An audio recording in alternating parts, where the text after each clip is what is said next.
Grade Ibrahim 12.15, Euro 61.24, Korean dollar 0.04, and Chinese yuan 7.20. At next po, ang pagkita ng piso kalang sa ibang pananalat sa mundo.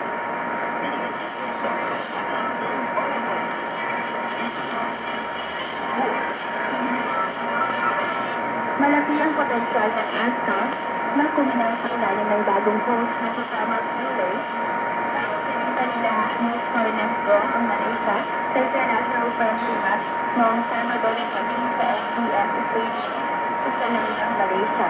Nang labas ng LCD ang nagsimpulsan ng sila ng mga pagkakati ng team habang ibabalot nila ng Doctora, Martin Matt, si Mario at Martin Pedro ikas matapos bigyan na pagkakataon sa paglalang ni Dulay.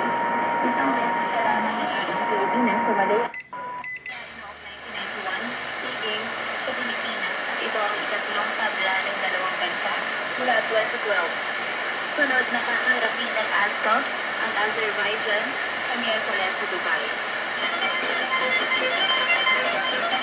Pipiliin ang mga pinakamahusay na atleta na itasabak sa ika-17 Asian Games sa Incheon, Korea.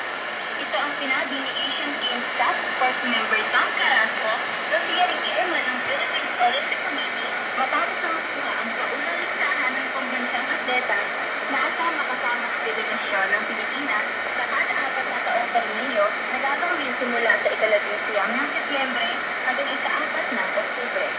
Muling nakatakdang makipagpulong sa susunod na linggo sa Carrasco kasamang iba pang miyembro ng task force sa sinasamahang basketball ng Pilipinas Director Jay Adalem at Philippine Lawn Tennis Association Secretary General Romeo Magat sa paghahanda ng mga atleta.